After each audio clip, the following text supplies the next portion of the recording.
31 তাৰিখে নলবাৰীত এটা তেখেতক এজন লোকে যিহেতু প্ৰহাৰ কৰিলে, তাৰপিছত তেওঁ নলবাৰী মেডিকেল কলেজত লৈ গৈছিলে আৰু 1 তাৰিখে ৰাতিপুৱা 2:21 আমাৰ গুৱাহাটী চিকিৎসা মহাবিদ্যালয়ত আমি এডমিশ্যন দিছিলোঁ। তাৰপিছত তেওঁ এই দীৰ্ঘদিন আমাৰ আজিলৈকে তেওঁ আমাৰ হস্পিটেলত মেইনলি ICUতে ৰখা গ'ল। তাৰ ভিতৰত তেওঁক দুবাৰ আমি অস্ত্ৰোপচাৰো কৰিলোঁ। তেওঁৰ যিহেতু চোকা অস্ত্ৰ দি তেওঁৰ স্পাইনেল কৰ্ডৰ চাৰ্ভাইকেল আৰু লাম্বাৰ ডাৰ্চেল এৰিয়াত কিছুমান আঘাত পাইছিলে।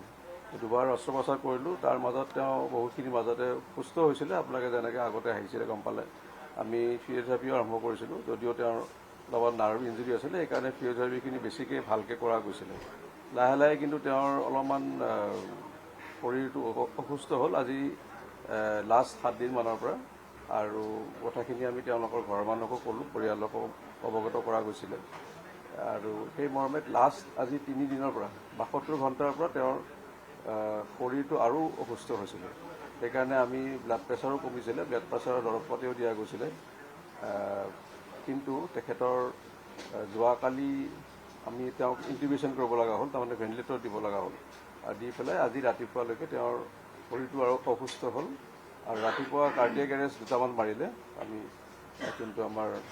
যোনটো ৰেকৰ্ডত থাকে আৰু কাৰ্ডিয়েক এৰেষ্ট কৰাৰ পিছত আমি তেখেতক আজি 7:30 বজাত তেওঁক আমি মৃত্যু বুলি আমি ঘোষণা কৰিলোঁ।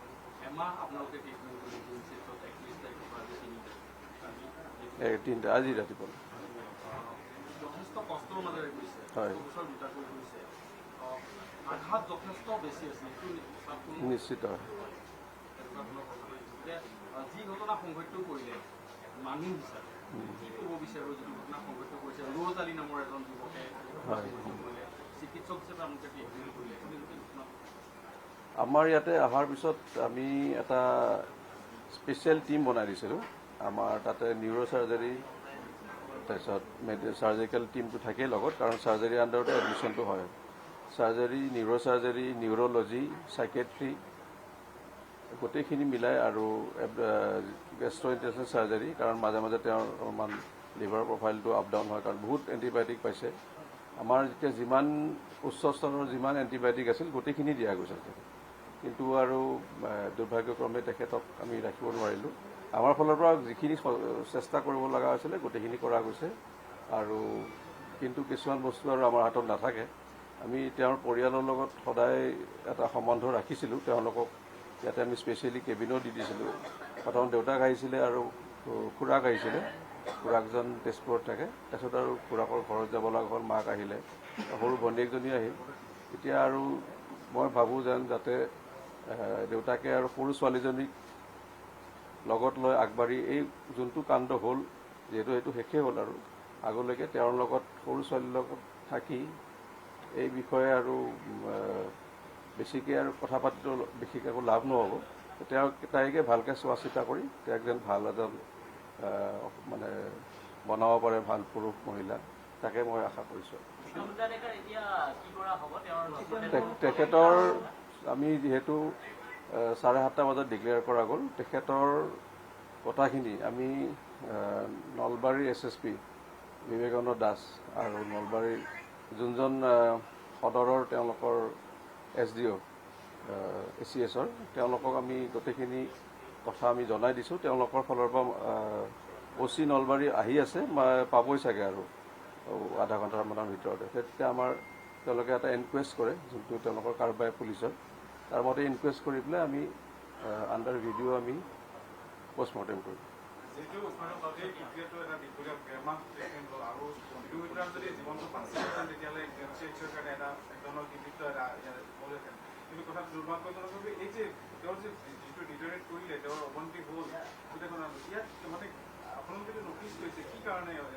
তেখেতৰ একচুৱেলি যোনটো মই যেনেকৈ আগতে এবাৰ কৈছিলোঁ, অস্ত্ৰটো যেতিয়া তেখেতৰ ওপৰত আঘাতপ্ৰাপ্ত কৰিছিলে, তেওঁৰ দুটা ছিষ্টেমত কৰিছিলে। এটা হ'ল ঘপিয়াই দিওঁতে চিধাকৈ কৰে, তেতিয়াহ'লে ইমান অসুবিধা নহয়, কাৰণ গোটেই মাচল কাটিব বা লাষ্টত গৈ পেলাই আৰু হাৰ্ডিৰ ওপৰত লাগিব। কিন্তু যেতিয়া অস্ত্ৰটো যেতিয়া পোনপটীয়াকৈ মাৰে, তেতিয়াহ'লে একদম কিমানখিনি আগলৈ যায় কোনো গম নাপায়। আমি MRI কৰোঁতেহে গম পালোঁ। MRI বাৰু লগে লগে কৰা গ'ল, কাৰণ দুপৰীয়া এম আৰ আই কৰি আবেলিলৈকে অপাৰেশ্যন কৰা গ'লেই তেতিয়া কি হয় আমাৰ স্পাইনেল কৰ্ড 3টা লেয়াৰ থাকে আৰু ডুৰাম এটাৰ ওপৰতো সেইটো ফালি যায় আৰু ফালি গ'লে আৰু ভিতৰত কিমানখিনিলৈকে ডেফ্টলৈকে কৰ্ডডালত ইঞ্জুৰি হয় ইমান পটকৈ ক'ব নোৱাৰি যিয়ে হওক তেওঁৰ প্ৰগ্ৰেছটো ভাল ওলাইছিলে আমিতো আৰু ৰুমত শ্বিফ্ট কৰাৰ কথাই ভাবিছিলোঁ কিন্তু আৰু দুৰ্ভাগ্যক্ৰমে এইটো কৰা নহ'ল আমাৰ তেওঁৰ অস্ত্ৰোপচাৰ হ'ল আজি বহুত দেৰি হ'ল প্ৰথম অস্ত্ৰোপচাৰ কৰিলোঁ ছেকেণ্ডটো কৰাও আজি 12 দিন হৈ গ'ল সেইখিনি কৰি পেলাই তাৰপিছত আমি ড্ৰেইনো দিলোঁ কিবা ওলাই নেকি ড্ৰেইনডালো বন্ধ হ'ল ওলোৱা নাই ড্ৰেইন মানে আমি কিবা ওলাই যদি বস্তু সেইখিনি চোৱা যায় আৰু কিন্তু লাষ্টলৈকে আৰু কাৰ্ডিয়েক ষ্টেটাছটো বেয়া হৈ যায় আৰু বহুত দিন থাকিলে এজন ব্যক্তিৰ আই চি ইউত থাকিলে কাৰ্ডিয়েক ষ্টেটাছ বেয়া হয় লাষ্টত কাৰ্ডিয়েক এৰেষ্ট দুবাৰমান মাৰিলে সেইকাৰণে আৰু ৰিভাইভ কৰা নহ'ল আৰু ব্লাড প্ৰেছাৰটো বহুত কমি যায় আজি ৰাতিপুৱাই কৰিছে আজি ধৰক আৰ্লি মৰ্ণিং 12টা বজাৰ পিছত আৰু আৰ্লি 12টা বজাৰ পিছত আজি ছেকেণ্ডটো আৰু তাৰ আগে আগে হয় আৰু মানে তেখেতক ডিক্লেয়াৰ কৰাৰ আগে আগে হৈছিলে সেইটো মানে 2টামান দিয়াৰ কাৰণে আৰু বেছিকৈ হৈ গ'ল আৰু কাৰ্ডিয়েক এৰেষ্ট দুবাৰ আহিলে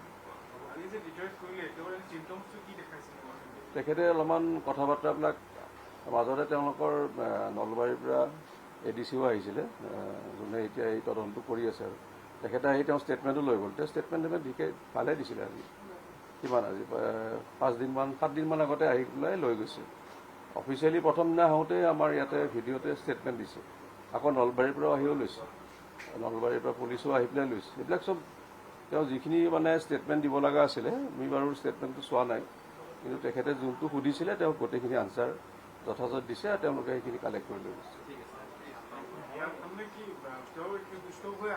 সুস্থ হৈ আহি আছিল কিন্তু লাষ্ট 3 দিনমানৰ পৰা অলপমান ডিটেৰিয়েশ্যন কৰিছিলে তাৰ বাবে আমি ব্যৱস্থাখিনি লোৱা গ'ল কিন্তু আমি মানে যোনখিনি কৰিলোঁ কিন্তু সেইখিনি আমি সফল নহ'লোঁ তেখেতকতো আমি নিউট্ৰিচনৰ ছাপ্লিমেণ্টবিলাক দিয়া যায় খানাও খুৱাই আছিল মাকে খুৱাই ৰাখিছিল 3-4 দিনমান খোৱাওটো অলপমান কমিছিলে তেতিয়া আমি গম পালোঁ যে অলপমান ডিটৰিয়েট কৰিলে যদিও আপোনালোকক এইটো অৱগত কৰা নাই আমি দেউতাক মাকৰ লগত কৰিলোঁ কাৰণ সৰু ছোৱালীজনীও আহিছিলে অলপমান নহ'লে এফেক্ট হৈ যায় আৰু এতিয়া বাইদেউৰ কি হ'ল বুজি থাকে সেইকাৰণে আমি তেওঁলোকৰ লগত কথা পাতিয়ে যি লাগে কৰি আছিলোঁ আৰু